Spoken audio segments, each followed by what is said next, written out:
Let's talk about knowing yourself.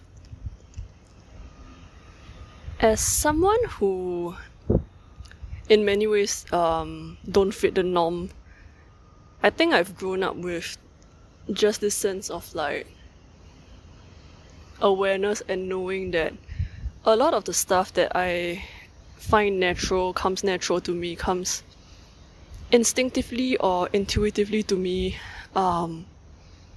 isn't really gonna be the most typical reaction that most people are gonna have. And I think it's something I came to realize from a very young age. So, with that kind of like awareness in mind, I've always been, I think, cautious of how I come across and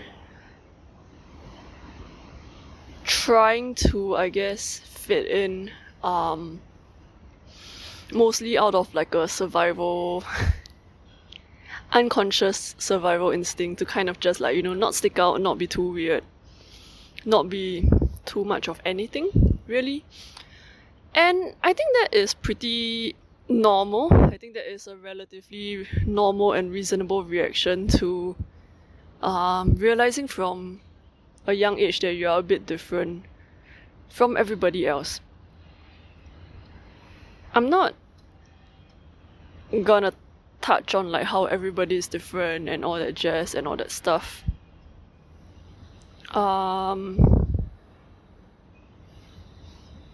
Because I don't like conceptually, yes, I think that is true.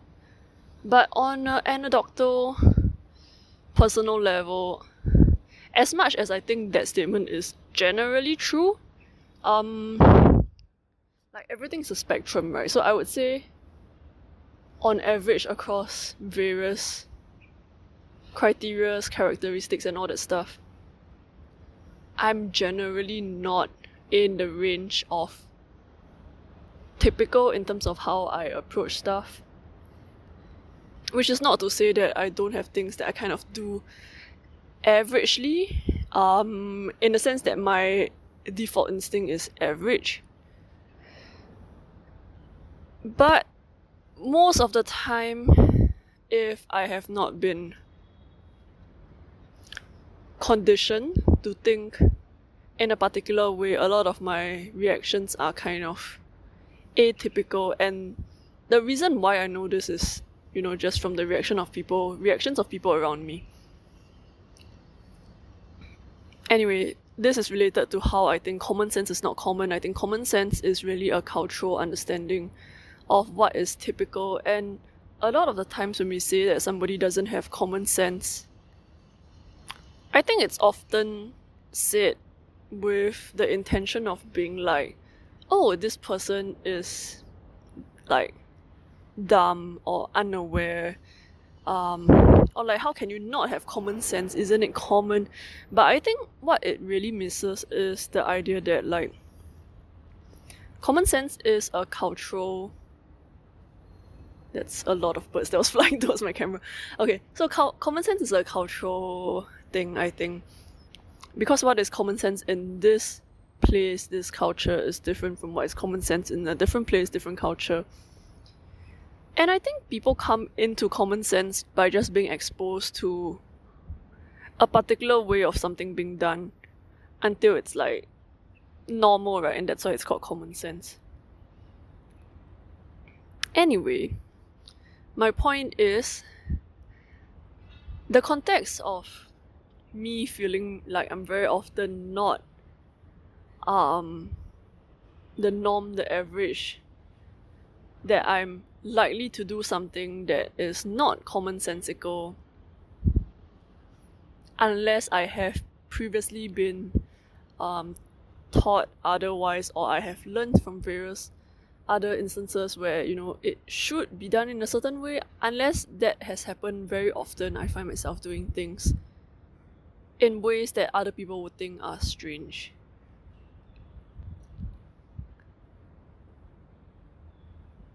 And my point of this video today is,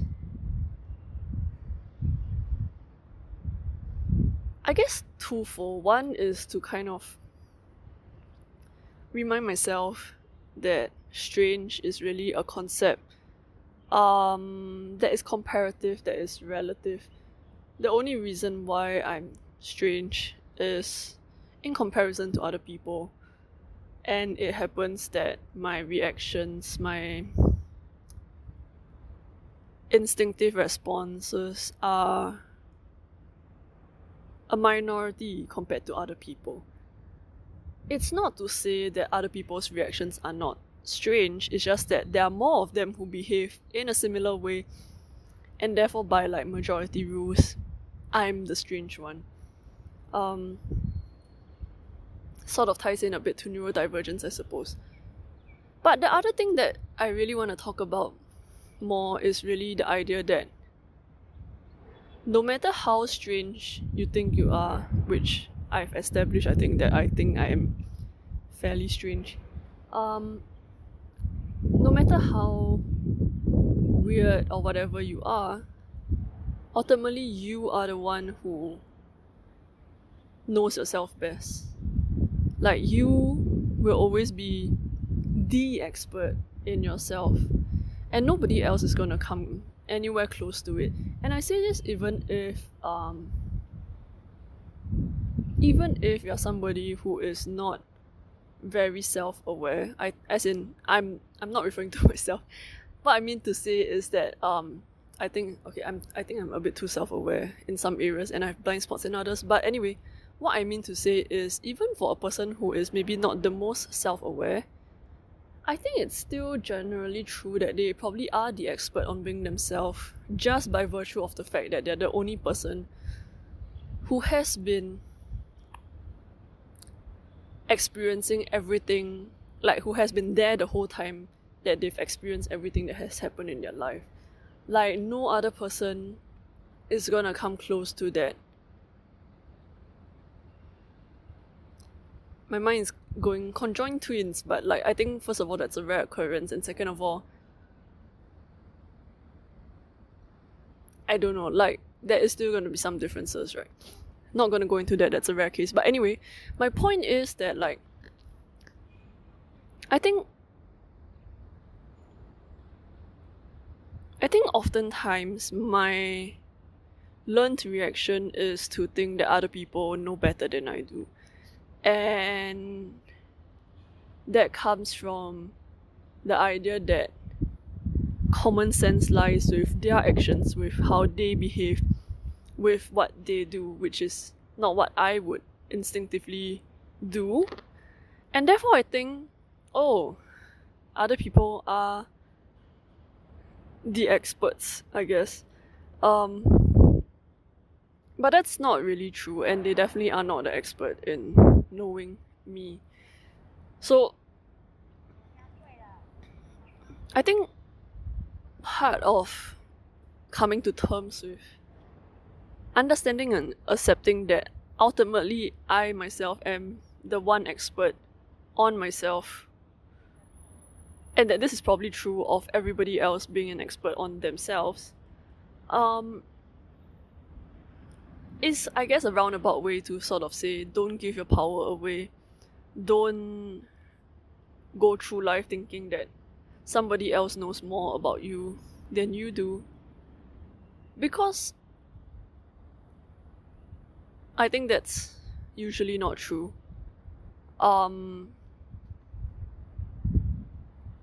Like, even if you want to argue things like maybe you have certain faulty beliefs or mental blind spots or fallacious arguments that, you know, are so typical to you that you don't realize they are there, and somebody else points that out to you. I mean, yes, somebody else would know a bit better about those things that you yourself are not aware of. But when somebody does point that out to you, you are then, like, to them it's just kind of like, I've told you that for the most part, even if you, let's say, have a working relation or you have a relationship or whatever, you don't know for sure that they will be with you 5, 10, 20, 30 years down the future. But you will hold that information with yourself later on. And you would know, oh, these are the places that I may have blind spots in, or these are the places where I might be a bit oblivious in. And that's not even talking about the things that you know about yourself that other people don't know about you, and that maybe you don't have reason to mention. Like, for example, some stuff I know about myself that most people don't know or don't really need to know are things like how when I was younger, like when I was schooling rather, so from about the ages of like 10 to about 17, 18 or so,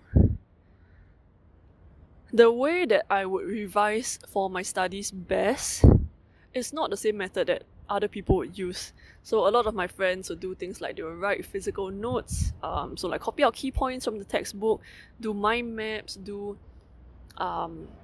like bullet point lists, do summaries of like, we mostly studied like science, math, history, geography, out of science things like physics, chem, bio, things like that. And that was how a lot of my friends studied. A lot of them also did like assessment books, like 10-year series, so there will be like past year questions that they'll go through. They will check the answer with the answer key, they'll mark their work, and then they'll see, oh, this is where I often make mistakes, this is where I would change up stuff. And I'm not saying that any of these study methods are wrong or they don't work or they, whatever, they do work for people. But I know I have a very strange, in comparison, way of learning things, which is that to study for an exam, I need to sit down with the textbook or the lecture notes, whatever it is that is the main source for that subject. And I will have to read almost everything word for word out loud. And I'll have to do this for every single chapter, everything. So whenever I revise, it will take hours because it takes a long time to read every single paragraph from the textbook. And I'll never do past year papers except when the teacher assigns it as homework. And that was my method for studying, and it worked out well for me. And I don't know why it works. Okay, so like, I know something about myself that nobody does, and even like none of my siblings study in this way. They don't revise in this way. I don't know why this method works for me exactly. I do have some idea of why it might, but I don't know exactly why it works for me. And for somebody who scored pretty high in exams generally, I was very bad in class when the subject is first, or when a topic is first being taught. So the first time a teacher introduces a subject topic, and then within that same class asks a question, if that question was directed to me, I would very often not be able to answer. In fact, sometimes some classes would have like weekly like mini quizzes. I would often do very poorly for those as well. And then we will often have term tests, which are like quarterly, like 4 times a year, basically, like about every 3 months that we run. Those I would do okay, but then like the mid-year and the end-of-year papers, I would generally do pretty well. And I think that particular observation of myself and how I take in information, not just from exams, but also just learning other stuff in general, has led me to realize that I think I have a very different pace of learning things than other people would. So while most people that I studied with, and I need to caveat this by saying that like I did study with people who were generally quite smart to begin with, so a lot of them will catch on to concepts quite fast in the class itself, And like, so if their knowledge has improved by this amount, mine is still kind of like going here. And then somewhere midway, maybe like around the term test time, like in 3 months, we will be somewhat similar in knowledge, but by the time end of years come around, I won't say I know everything better than they do necessarily, but I would score better in tests, which, again, is a measure of like how the test measures things. I don't think a test measures everything fully.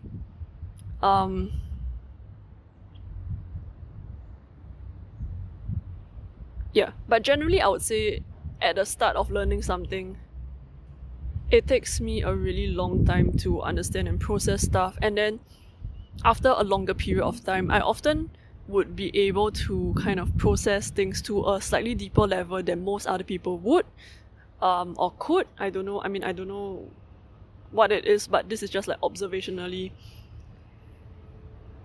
I have a tendency to go in depth with things, to want to learn about things in depth.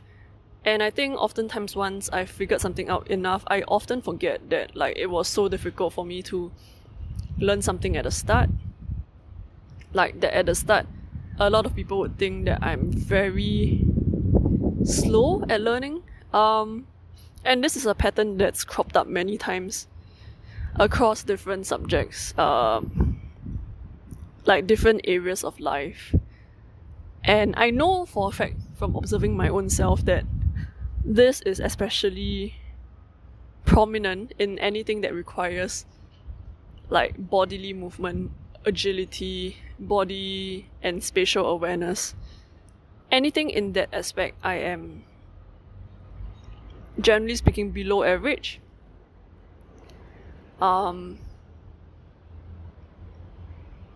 It takes me longer to pick up stuff that requires like coordination of my physical body, compared to other people. And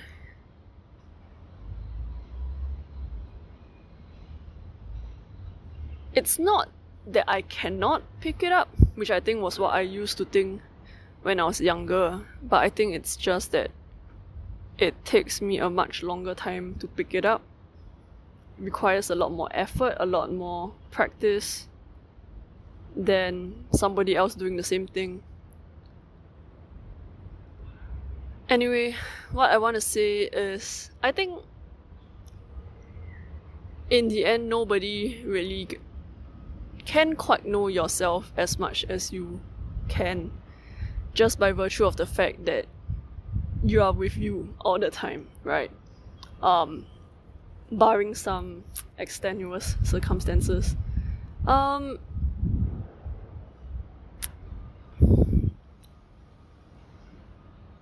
So then, like, knowing that we are all such unique individual beings, and I say this not in a like blaze way, but like honestly I think everybody is unique because that particular combination of who you are as a person is like not gonna be easily replicable.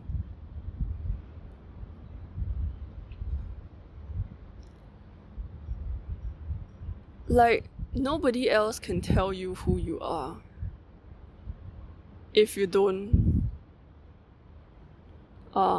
take it on. You get what I mean? Like I think ultimately you have, I wouldn't say you would always be right about who you are, but I think you probably have the best chance out of everybody in figuring out who you are. And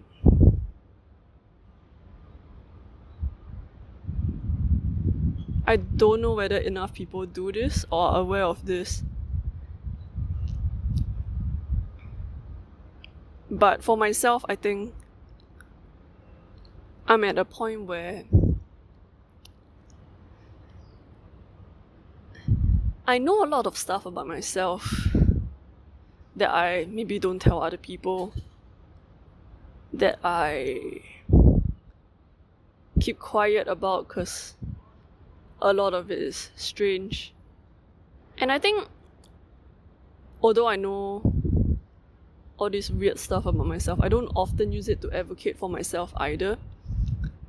And something I've been doing more with my close friends is letting them know about stuff I figured out about myself that would help me be a better friend or help me be more functional. So like small stuff, like my friends and I know that if we don't reply each other's texts, it's not because we suddenly hate each other, it's because maybe we ourselves need some mental recharge, need some time alone away from other people. It's not that we don't care about you, it's that maybe right now we are too overwhelmed and need to calm ourselves down first. So if somebody's not replying, I'm just like, yeah, they're probably busy. They need to take care of themselves. And that's honestly helped a lot. It's so much better than like thinking that my friend hasn't read my message. Because there wasn't a prior communication to be like, hey, both of us have times where we don't want to talk to people or need to conserve our social battery, and this is what is going to happen, that we might not reply messages for days at a time. And bringing this out into the open and communicating it to each other has honestly been really helpful. Other stuff include things like letting my friends know that I have some sensitivities.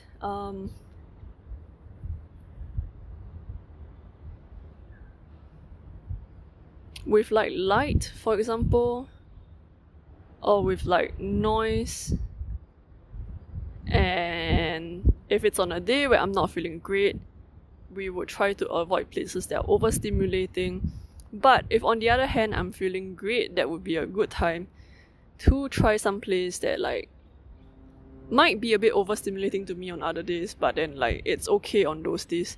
So an example that comes to mind is how I'm actually like usually not a big fan of Vietnamese food, because I find that a lot of the herbs are too green tasting for me. But there was a particular day when my friend was asking whether I would like to eat Vietnamese food with her, and that day I was feeling particularly well, like I was in good mood, I had enough energy and all that stuff, and I was like, yeah, let's give that a try. And we tried it. I didn't super like it, but I didn't hate it either. And then after that, we talked about how I don't usually like Vietnamese food, but like the reason why I agreed to try it with her that day was because I had more energy than usual, and then I feel like I could spend it trying something that was out of my comfort zone. And then like yeah, so then she was aware that, you know, this is kind of an exception for me, and like as much as she likes Vietnamese food, I'm probably not going to be the friend that will, you know, try it often with her. And yeah, I feel like I've kind of lost the plot. It's really hot right now in the sun. But anyway, my point is, I'm probably the one who knows myself best. I shouldn't pretend like I am not the one who knows myself best. I shouldn't discredit myself. I shouldn't forget that I am the one who knows myself best. And because of that, I oftentimes would be the best person to advocate for myself. Because I know myself more than other people would know me, and also that aside, it's not really fair for you to kind of put that burden of like knowing you more onto other people, no matter how close they are to you. Like, they want to know you more, that's because they care about you, they love you, but it's not like it's not it shouldn't be taken for granted that they would put in more effort to know you, because they also have to know themselves, is what I think. Anyway, so I'm the expert on myself, which makes me which puts me in the position where I am the best person to advocate for myself. At the same time, I think there is a realistic portion of it, which is that you're not going to start advocating for yourself in the most difficult of places. So for me, what I started doing is letting my friends know this, trying it out with them, getting to feel comfortable with doing this, and therefore reinforcing the idea that I am still the person who knows myself best, and I have the right to advocate for myself, if that makes sense. Yeah. I'm gonna end it here now. I hope that made some sense. Bye.